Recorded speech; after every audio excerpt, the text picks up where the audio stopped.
5 inches as snow continues to fall in the area. We're tracking these hour by hour going through the next hour as well. So we'll have updates in your forecast. Continue to fine tune that 7-day that gives a promise of a warm up that you will definitely want after you deal with what tomorrow has to bring. Yeah. Does it seem like, I guess then, Jonathan, that the weather event with the snowfall is hanging around longer than expected, or? It started later, so yeah. we thought we would be bringing this to a close by 3, 4 o'clock in the afternoon.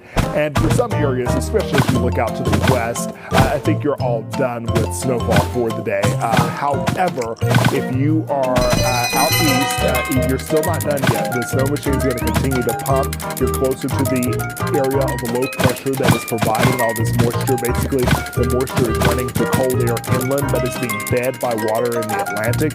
So it's pinwheeling around. So that's why it snows for a solid, 20, 25 minutes. And then there's a lull, and you may have to wait another hour. And then you have another little burst of snow coming through. It's all in motion around this area of low pressure. So the window of opportunity for anyone to get snow is not over yet, but it's starting to wind down. But if you are, once again, to the east of I-75, you got to be watchful both in terms of looking for snow, but very cautious as you get it out on the roads. Been expecting and forecasting over the last few days where it's kind of staying that line east where we're seeing a lot more of that the heavier impacts. There was a couple communities in South Fulton and Douglas County going even down to Coweta and Paulding that they got some surprise snow this morning, but the forecast is lining up that we thought I-75 would be the proverbial dividing line for the have and the have-nots, and we can definitely tell that I-75 was that demarcation, and it will continue to be so throughout the afternoon. I can't say, slightly to the west of I-75 that you're not going to get something, but once again, the focus will continue to be to the east of the interstate with not really even DeKalb County taking the hit. It was Gwinnett County, the Metro County, and maybe even some parts of Forsyth, but Gwinnett County ended up being the area. Of course, we thought Hall and Clark counties would be part of this, and certainly all of those counties up to the north and to the east of those locations, but it ended up being, at the end of the day, it was Gwinnett County, especially to the north of Lawrenceville. They got hit hard with this storm, and we're seeing some really impressive amounts. And so, yes, the forecast is indeed lining up. This is the second weekend in a row for Gwinnett, Jonathan, getting kind of the brunt of the storm. Did they really fully recover from last weekend as far as melting and getting some of the ice? And the atmospheric opportunities were definitely there. We've warmed up enough, although I don't think anybody has felt warmth to any degree across the area, but they were able to get rid of those conditions. Hard-hit white Habersham counties, they still had impacts as late as Friday, but they were likely antecedent impacts, meaning power outages and things like that. There weren't actually icy spots on the road before this next system moved in. However, people can't seem to catch their breath, especially if you're to the north and to the east of the Atlanta metro area. It's just kind of one system after another one. And if you get the right meteorologist to talk to you, they'll say that we're not done yet. Oh, is that hint? Mother Nature might have another. There's an old song that used to be sang in the church, and it's saying, "Lord, teach me to take it one day at a time." I do a 7-day forecast, and I stop it right there. Meteorologist Alex Forbes, he's a big long-term guy, and he'll show you things that will freak you out for the month of February. I'm just going to be honest. Oh boy, one day at a time, sweet Jesus. That's all I'm asking of you. Yes. And this is why we have the best Fox 5 Storm Team meteorologists in the business working here. Jonathan, Alex, David Chanley. You guys are going to stay on top of it and keep everyone updated throughout the storm and through the next possibly.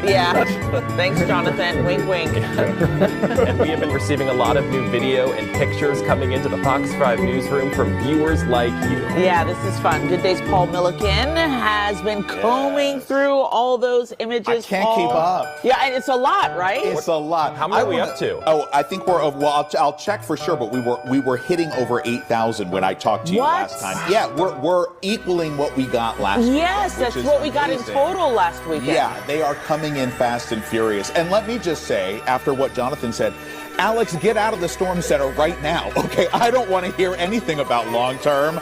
Let's pretend like that's not happening, and let's talk about some fun stuff. So our viewers know the way to my heart, okay? They know how to get their picture on TV. I'm a horror movie guy. Someone said, I'm putting on a Halloween mask. I'm standing outside. Paul Milliken's going to... Trying to knock on the door of the Lake Country in and around Athens and Watkinsville. This is the last of it, though, kind of crossing the I-85 corridor. You might have a flurry or two, but I'm talking about substantial snowfall that would accumulate.